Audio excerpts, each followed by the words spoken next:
Oh, it says we're streaming now. Maybe it has been 5 and I just don't have any concept of time. That makes sense.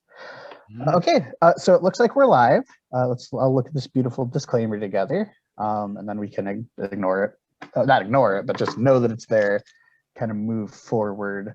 And I can stop sharing my screen so you don't have to see it anymore.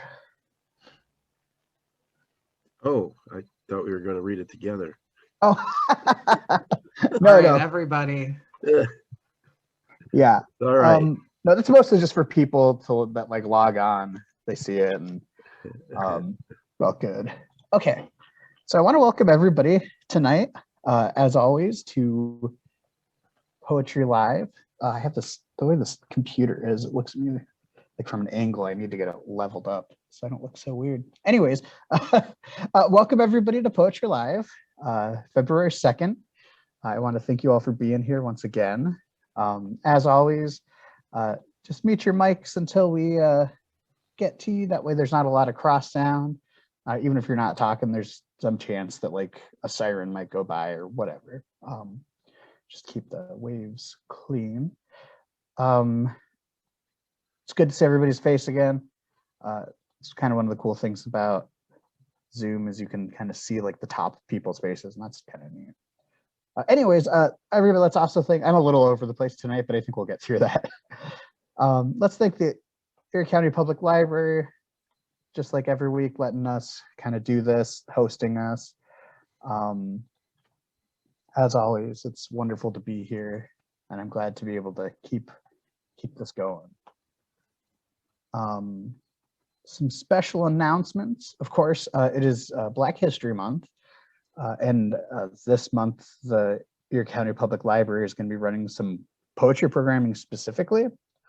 We're going to be like posting some stuff on our Facebook just to kind of like just to get stuff up there. Or not just to get stuff up there, but to get some cool stuff up there. I'm hoping you're really going to enjoy it. It's stuff I've been working on a little bit. But also at the end of the month, on the 25th, we're going to have a program where different authors, different African-American authors from Erie, both poets and fiction writers, are going to talk about some poetry and fiction that's inspired them, and then sort of reflect on it, and then maybe read something of their own that has also that might have like come from that. So that'll be a really cool program, and that'll be on the 25th. But you know, we still have some time to go, so I'm going to keep bothering you about it for the rest of the month. The other thing I want to mention is our good friends at Paper Dragon, the lit journal at Drexel University. They're actually having a short issue for their spring issue. And they just wanted to let me know we had a Bill on, and that's the poetry editor who I literally had a couple seconds ago, but I've forgotten her name. She's amazing, so that's a kind of bad move on my part. But both of them came and talked at our symposium last year, and I just got an email from them. So their submission opens on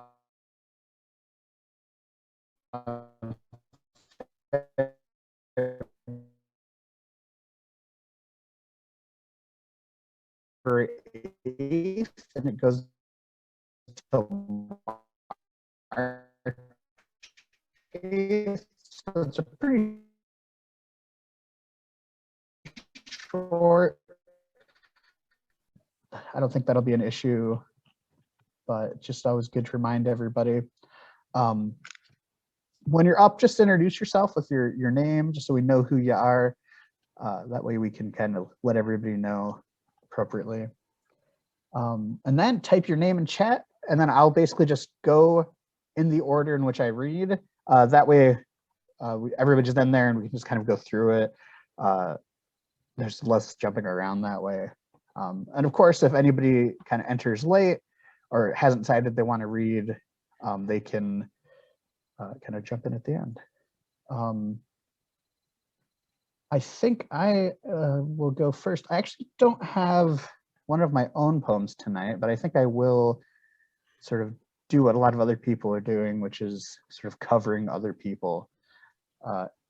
And because it's been winter, I've had this and it's been snowing a lot lately. I've had this specific poem stuck in my head by Tomas Tranströmer. He was a poet who has, I think, since passed, and he was I forget where he was from. Sweden.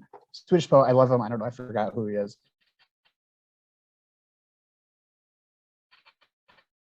But this poem is tracks. 2 a.m. moonlight. The train has stopped out in the middle of the plain. Far away, points of light in a town, flickering coldly at the horizon. As when a man has gone into a dream so deep, he'll never remember having been there when he comes back to his room. And when someone has gone into an illness so deep, everything his days were becomes a few flickering points, a swarm, cold and tiny at the horizon. The train is still standing quite still. 2 a.m., bright moonlight, few stars. And thank you.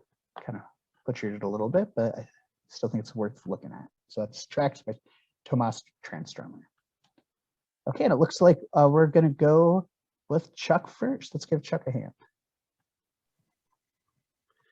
Thank you, Patrick. I plan to read 2 poems tonight, both of them from Said the Growling Dog. The first one is going out to Lindsay Curcio, who has taken this exact moment to absent from herself from her Zoom box, yet here she returns, hearing her own voice. Yes, Lindsay, or name. This is for you, a little buffalo setting, which isn't too far from Niagara Falls. This poem is called Like Whiskey. Unaccomplished fiction. In a vision of an underpass in Buffalo, in the snow, on the way to Mighty Taco, crazy music on the radio, and it was freezing. Not far away, somebody died that night.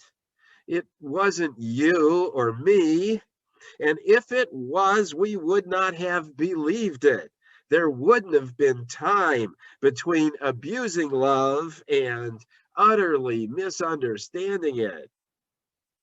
Still, we read a book and lyric sheets that look like this. In the glim of passing headlights or match light, and we thought things kept us up all night. The cold poured in like whiskey when I rolled down the window, and we laughed like anything was possible, and it still might be. Thank you.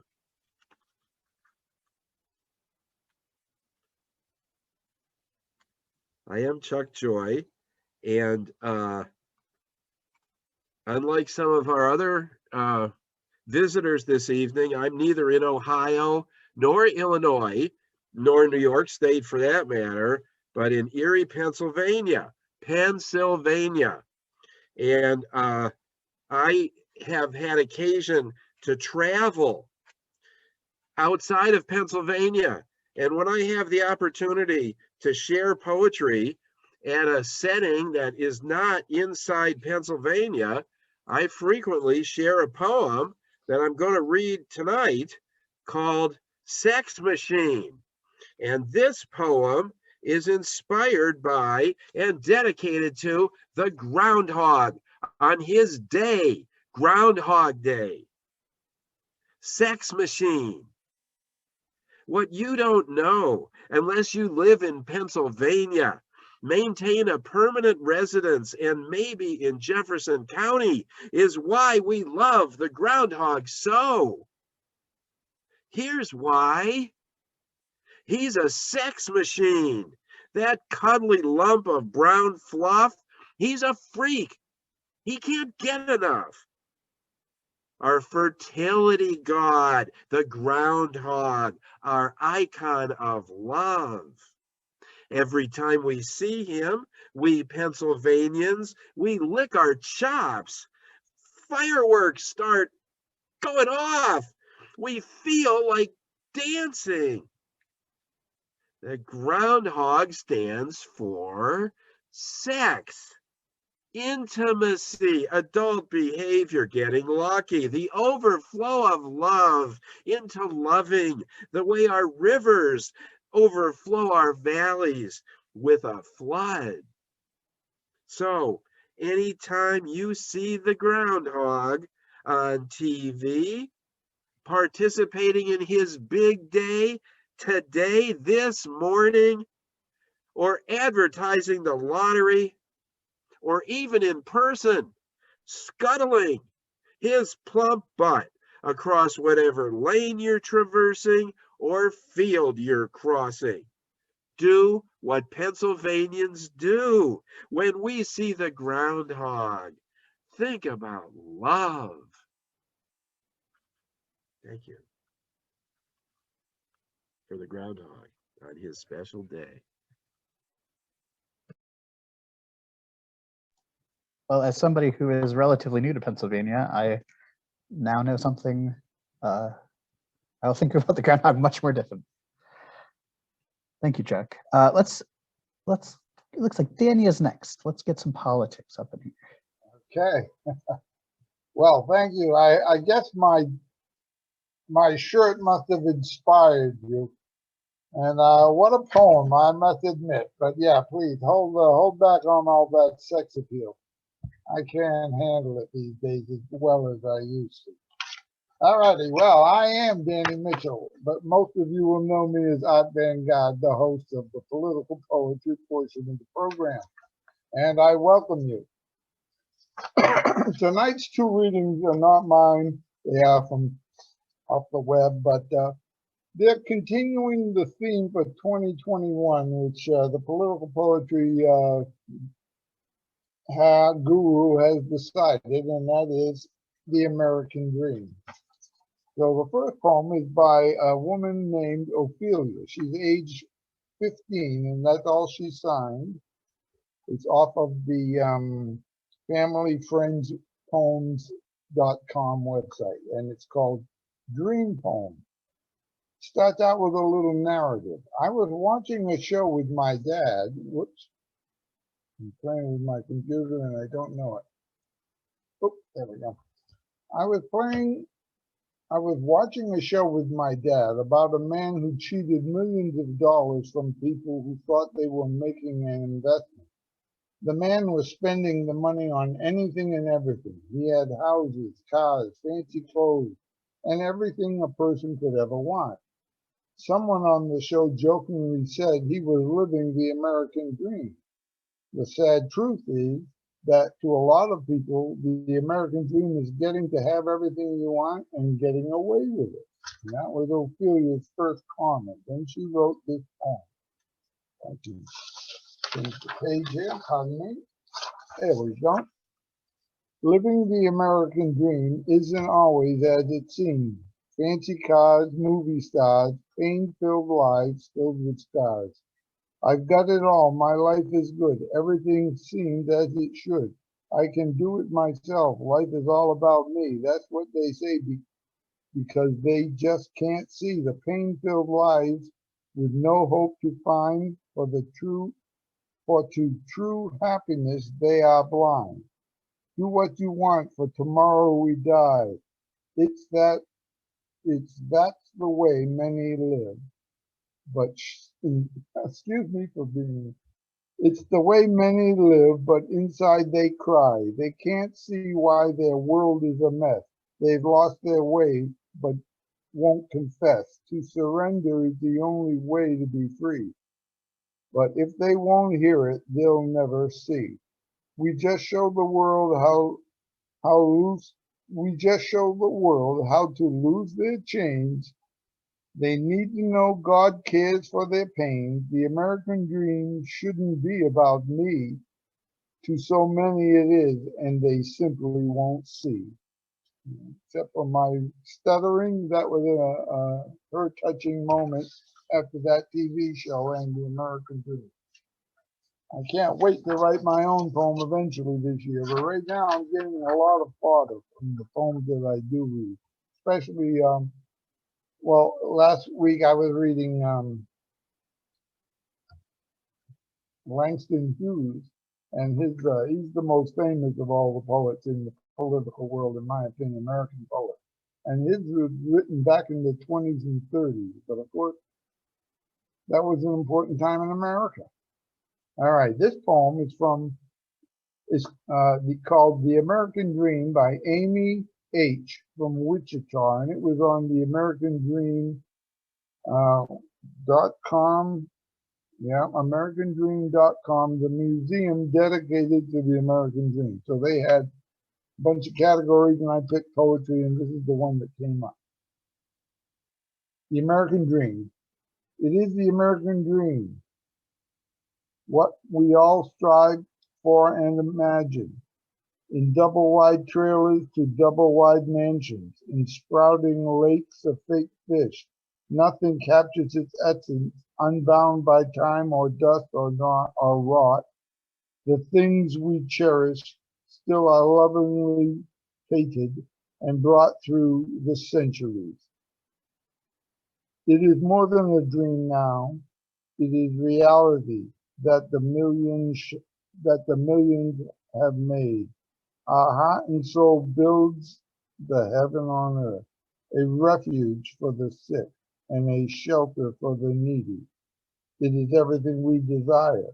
Into the cherry trucks, the laughing children, the indolent teenagers with smoke circling, we see our dream and the actuality. It may not be perfect, but it's our heaven. And so, disillusioned, we conjure forth our hope. In the picket fences, we see our childhood. In the sky, we see our adulthood. And in the middle, we see our life, suspended, but not contained. It is the dream that makes within us all. That was a unique one. She had a lot of her words running together, and I stumbled over them accordingly. But again, those were the two American Dream poems for this week, and thank you very much for listening. Thank you, Danny. It's always great to hear more of that theme this year. Okay, so it looks like Todd is next. All right. Well, hello. I'm Todd Parapasek. I'm one of the Erie people as well. And I'm actually going to read 3 because they're all short. I've been, if you're, coming to this every week, you probably know my whole thing of I'm working on a collection, currently on the 2nd draft of it, hoping to get to my first submittable draft soon. But in the meantime, I started writing again, and I've been writing a lot. I recently got a job at the Erie Art Museum, and there is an exhibit with gigantic animal sculptures, like life-size animal sculptures made out of paper mache that was cast from prison letters.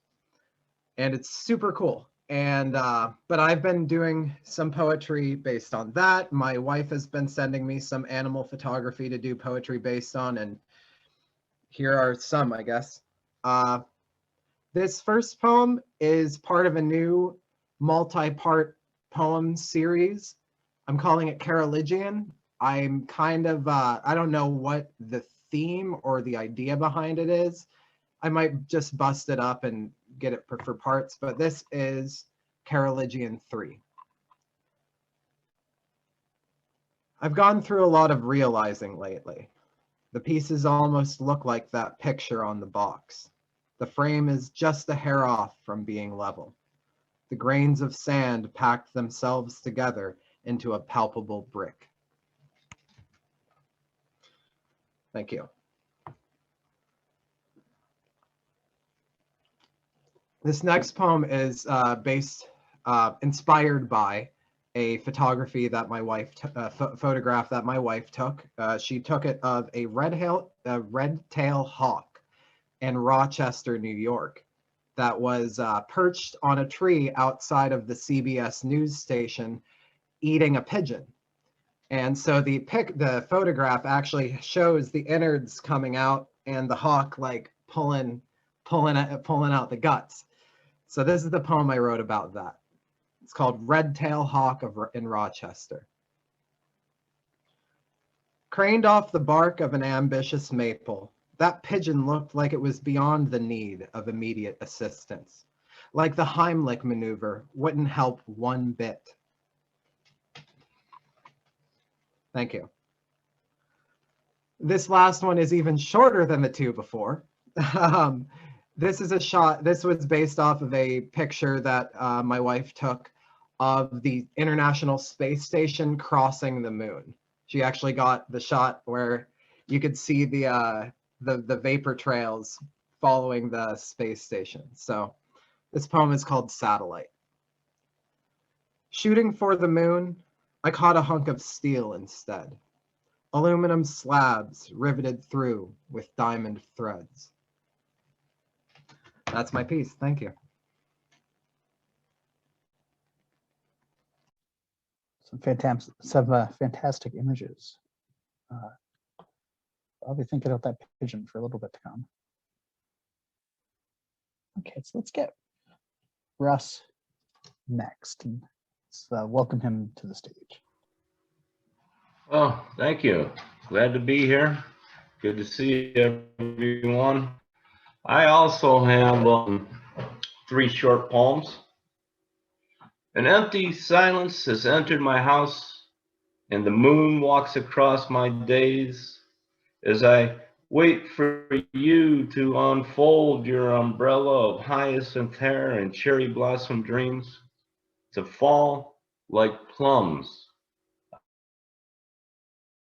on the soft hours.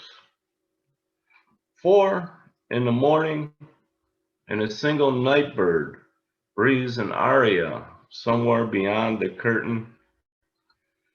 Antique ashtrays, wrought amongst the 1,000 voices of auction, fill with the ashes of chain-smoked cigarettes. I make more coffee. I wash my hands. I stare at an image of St. Michael. This is the morning. This is mercy. This is my invisible work in the world. Maybe I left it in the empty cup, or the ash of a cigarette, or the electric bulb as the room went dark. Somewhere a window opens and ambition screams, "Get to work." And serious men begin to change money and build sublime. While mysterious winds whisper words of corruption across the globe, and my pen begins to laugh madly across the page. Thank you.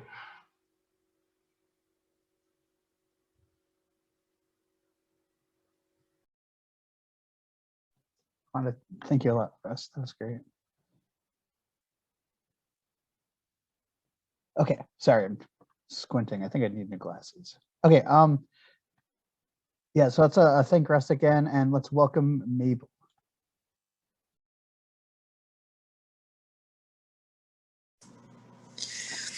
Hi, everyone. I'm Mabel from Erie, Pennsylvania also.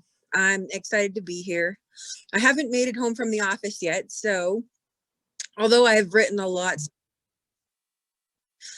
meeting, I'm going to read a few pieces that I'm surrounded by. All right, so the first one will be in honor of Black History Month. So my selected poet of this particular evening is Maya Angelou. Dr. Maya Angelou, I should correct myself. And then I'll read 2 other very short poems from Pierre Alex Gentil, the book called Her. All right, so starting with Maya. Still I rise. You can write me down in history with your bitter, twisted lies. You may trod me in the very dirt, but still like dust I'll rise. Does my sassiness upset you? Why are you beset with gloom? 'Cause I walk like I've got oil wells pumping in my living room. Just like moons, just like suns, the certainty of tides. Just like hope springing high, still I'll rise. Did you want to see me broken, bowed head and lowered eyes? Shoulders falling down like teardrops, weakened by my soulful cries. Does my haughtiness offend you? Don't you take it awful hard, 'cause I laugh like I've got gold mines digging in my own backyard. Out of the huts of history, shame I rise. Up from a past that's rooted in pain I rise. I'm a black ocean that's leaping and wide, welling and swelling, I bear in the tide. Leaving behind nights of terror and fear I rise. Into a daybreak that's wondrously clear I rise. Bringing the gifts that my ancestors gave. I am the dream and the hope of the slave. I rise, I rise, I rise. Maya Angelou. Thank you. And my next two, I like to pass through with the book titled Her. Pierre Alex Gentil. Love is a miracle that happens to those who believe. Don't stop believing. Your miracle will find you. Thank you. And the final one, just as short. Her defensive ways are safety checks for those trying to enter her heart. Thank you. Thank you, Mabel. Okay. After Mabel, it looks like we will be welcoming Len Lund to the stage. Evening, everybody. I am Len Lund, and I am still from the Chicago area. For Valentine's Day, coming up in a couple of weeks here, two declarations of love disguised as prose poems. And I suppose, unusually for my work, I should issue a broad spectrum content warning for the first one. 60 dozen roses. I waited for you to return from work to see how I arranged them, how carefully, on everything in the room, even the carpet, but not the bed. Knowing how I feel for you, that I waited for this moment, how could you sit there and reject my offering? I've been counting the petals as I strip them, one by soft one, from the long, supple stems. Stripped, soft, supple. Looking at you, I've lost count. No going back. When I've finished, I'll close your eyes before I roll you in the thorns. And no, that is not an autobiographical poem. It comes from a news item from actually Valentine's Day of 2013 while I was driving to work in the morning. Interesting people in the world. The other one, jazz me. Start me deep with jungle rhythms, add sugar cane and soils containing languages we'll learn to soon discard.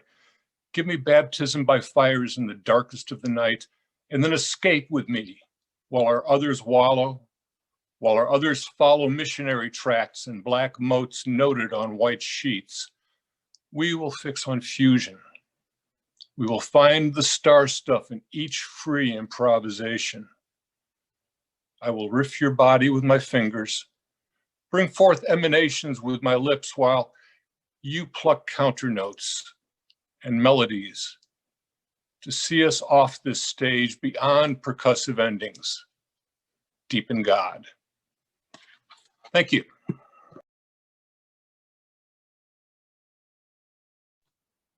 Thank you. Okay, sorry, I scrolled weird. Can't understand where I am. Thank you, Len, and let us. Sorry, I just got lost. Yeah, so let's all thank Len, and let's move on. It looks like Lindsay is next. Let's all welcome Lindsay. Hey guys, we're in the middle of a big snowstorm. That's not news. I know you got a big snowstorm in Chicago. That's where I'm actually from. So I'm going to read a poem. And if you hear Cosmo in the background, he is fine. He's on a new low protein kidney diet. And he's like, wow, he's really responding to it. So that's good. I'm doing a cover. This is by a poet named Indran Amirthanayagam. He is in the US. He was born in Sri Lanka. He's actually a US diplomat, and he writes poetry and essays in English, Spanish, French, I think 5 languages in total. And he's my new Facebook friend. This is like the miracle of social media, right? You could be like, hey, I'll send you a friend request. So I'm an immigration lawyer, and this poem could even go with Danny's American Dream theme, I think. All right, it's called The Migrant's Reply. We have been running for so long. We are tired. We want to rest. We don't want to wake up tomorrow and pack our bags. We have gone 10,000 miles. We have boarded a rowboat, tugboat, bus, freight train. We have a cell phone and some bread. Our eyes are dry. Our breath needs washing. What next? You are putting up a wall on your southern flank? What an irony. The country that accepts refugees does not want us. We qualify. We have scars, and our host governments hunted at least some of us. The rest fled in fear. Gangs do not spare even the children. White vans took away our uncles, our cousins. Do you think they have been made into plowshares? What are you saying? Too easy? Too easy to wear our hearts in these words, in slings on our faces, furrowed, perplexed? What happened in kindness to strangers? Why do we have to be herded like prisoners, held in a holding camp? We are human beings, and like you, in safer countries, we have the same obligation to save ourselves and our children. Oh, the children. Look at them. Give them food and school and a new set of clothes. Give them a chance. Whether you are red or blue, the eye of the hurricane does not discriminate. We are your tumbling weeds, hurling cards, flooding banks, and we are diggers of the dikes. We can teach you so many languages and visions. You would learn so much. You would never, ever say, lock us up. Thank you. I have a lot of clients, I think, that experience that. So he really puts it into words.